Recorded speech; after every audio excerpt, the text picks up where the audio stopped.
Friends आपण मानक पई एक नुआ अपडेट आसी सारी सेंट्रल गवर्नमेंट एक नुआ योजना आरंभ करछंती जार नाम अछि आयुष्मान भारत डिजिटल मिशन। ए मिशन अनुसार भारतर प्रत्येक नागरिक को गोटे 14 डिजिट थिबा हेल्थ आई कार्ड मिलियो। भारतर स्वास्थ्य व्यवस्था रे एक परिवर्तन आनिबा पई अर्थात पुरातन स्वास्थ्य व्यवस्था को संपूर्ण परिवर्तन करी अर्थात डिजिटलाइज्ड करिवा पई एक भिन्न पदक्षेप नहीं आमर प्रधानमंत्री नरेंद्र मोदी। तेबे एठारे किछि प्रश्न उंकी मारे जे ई हेल्थ कार्ड टी कोन अटे, यह केउ प्रकार कार्ड अटे, द्वितीय रे एथिरे कोनसी अर्थ राशि मिलिबो कि आमे एहा द्वारा की उपकृत हेबा, एवं तृतीय रे एहा द्वारा कोन कोन लाभ मिलिबो, चतुर्थ रे एथि पई केउ माने आवेदन करि परिबे एवं परिशेष रे जानिबा आमे घरे बसी निज एंड्रॉइड फोन रे केमिति ए हेल्थ कार्ड पई अप्लाई करिबा। चलंतु जानी रखिबा एही हेल्थ कार्ड विषय रे संपूर्ण विवरणी। आपणक हेल्थ रो समस्त रेकर्ड ए कार्ड रे सेव हो रहिबो। आपण जदि फ्यूचर रे आपणक हेल्थ इश्यू को नै डॉक्टर को कंसल्ट करबा को जानती तेबे किछि कागज पत्र बा डॉक्टर को द्वारा लिखित प्रिस्क्रिप्शन को पड़िबोनी। आपण को बस दिया जाइथिबा सेही हेल्थ कार्ड टे को डॉक्टर को देखेबा को पड़िबो, कारण आपणक समस्त डाटा से हेल्थ कार्ड रे सेव हो गिथिबो।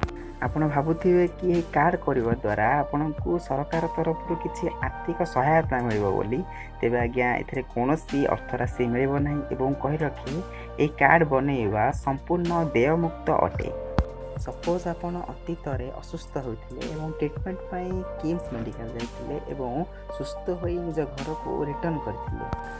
सपोज आपण गोटे वर्ष पर आउ थे असुस्थ होती एवं ट्रीटमेंट पई एथर किम्स न जाई एम्स को देखती, सेठारे डॉक्टर कौन करेंगे ना आपण हेल्थ कार्ड को से कंप्यूटर सिस्टम रे आसेस करेंगे एवं आसेस कर सारी से जानी पारे जे आपण पूर्व क्यों टेस्ट करथिले एवं टेस्ट अनुसार क्यों मेडिसिन नहीं जहाँफल ट्रीटमेंट विवरणी संपूर्ण डिजिटलाइज्ड हो पारिबो।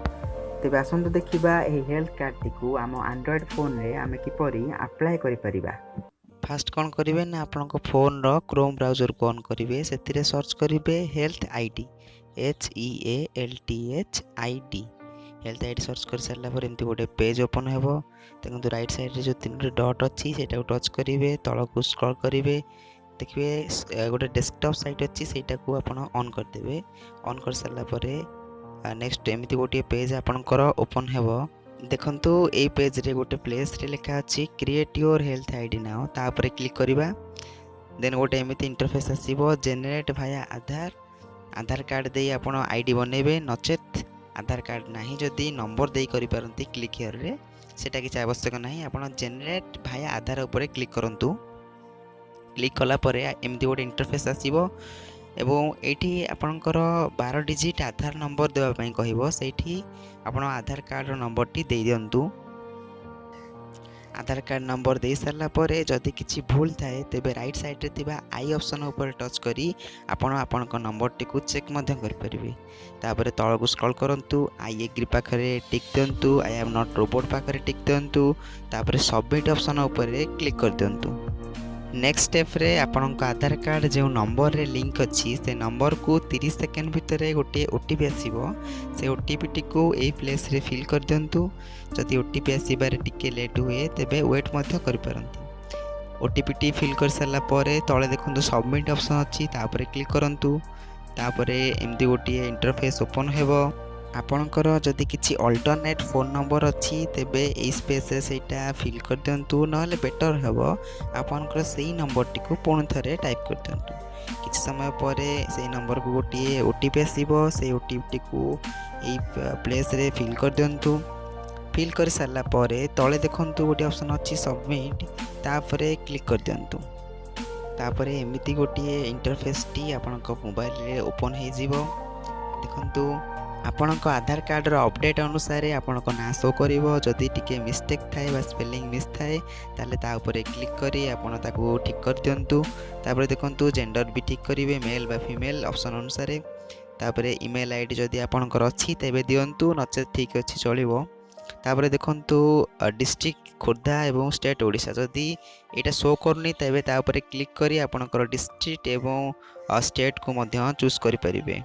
ସବୁଠାରୁ ଇମ୍ପୋର୍ଟାଣ୍ଟ ହେଉଛି ହେଲ୍ଥ ଆଇଡି। ଏଇଟାକୁ ଆପଣ ନିଜେ ଚୁଜ୍ କରିବେ ଏବଂ ଏଇଟା ଗୋଟେ ୟୁନିକ୍ ଆଇଡି ହେବା ଦରକାର। ଦେଖନ୍ତୁ ମୁଁ ଗୋଟେ ସର୍ଚ୍ଚ କରୁଛି ସୁକାନ୍ତି 123, এই ଆଇଡ଼ିଟି ଆଉ ଜଣଙ୍କର ୟୁଜର୍ ନେମ୍ ହୋଇଛି, ତେଣୁକରି ତଳେ ଶୋ କଲା user name Sukanti 123 is already taken.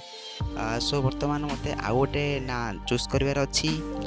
ଆପଣଙ୍କ ନାଁ ସହ କିଛି ସ୍ପେସିଆଲ୍ ନମ୍ବରକୁ ଆଡ଼୍ କରି ଆପଣଙ୍କର ୟୁନିକ୍ ଆଇଡ଼ିଟିକୁ ବନାନ୍ତୁ। ବନେଇ ସାରିଲା ପରେ ତଳକୁ ସ୍କ୍ରଲ୍ କରିବେ, ସବମିଟ୍ ଅପସନ୍ ଅଛି, ତା ଉପରେ ଟଚ୍ କରିଦିଅନ୍ତୁ ଏବଂ ନେକ୍ସଟ ଇଣ୍ଟରଫେସ୍ଟି ଓପନ୍ ହୋଇସାରିଛି। ବର୍ତ୍ତମାନ ଆପଣଙ୍କର ହେଲ୍ଥ ଆଇଡ଼ିଟି ସମ୍ପୂର୍ଣ୍ଣ ରୂପେ ବନି ସାରିଛି। ହେଲ୍ଥ ଆଇଡ଼ିର ଲେଫ୍ଟ ସାଇଡ଼୍ରେ ଦେଖନ୍ତୁ ଆପଣଙ୍କ ଫଟୋ ଥିବ ଏବଂ ରାଇଟ୍ ସାଇଡ଼୍ରେ ଗୋଟେ QR କୋଡ଼୍ ଥିବ। ତଳେ ଦେଖନ୍ତୁ ଲେଖା ଅଛି ଡାଉନଲୋଡ଼ ହେଲ୍ଥ ଆଇ କାର୍ଡ଼, ତାପରେ କ୍ଲିକ୍ କରିଦିଅନ୍ତୁ। ଏହା ବର୍ତ୍ତମାନ ଆପଣଙ୍କ ଫୋନ୍ରେ ସେଭ୍ ହୋଇ ରହିଲା। ପରେ ନିକଟସ୍ଥ ଜନସେବା କେନ୍ଦ୍ରରୁ ଏହାର ପ୍ରିଣ୍ଟ ଆଉଟ୍ ବାହାର କରିନିଅନ୍ତୁ। ଯଦି ଆପଣଙ୍କୁ এই ଭିଡ଼ିଓଟି ଭଲ ଲାଗିଛି ତେବେ ଭିଡ଼ିଓଟିକୁ ଲାଇକ୍ କରିଦିଅନ୍ତୁ ଏବଂ ଏମିତି ଇନଫର୍ମେଟିଭ୍ ଭିଡ଼ିଓ ପାଇବା ପାଇଁ ଆମ ଚ୍ୟାନେଲକୁ ସବସ୍କ୍ରାଇବ୍ କରିଦିଅନ୍ତୁ ଏବଂ ରାଇଟ୍ ସାଇଡ଼୍ରେ ଥିବା ବେଲ୍ ଆଇକନ୍ଟିକୁ କ୍ଲିକ୍ କରିନିଅନ୍ତୁ।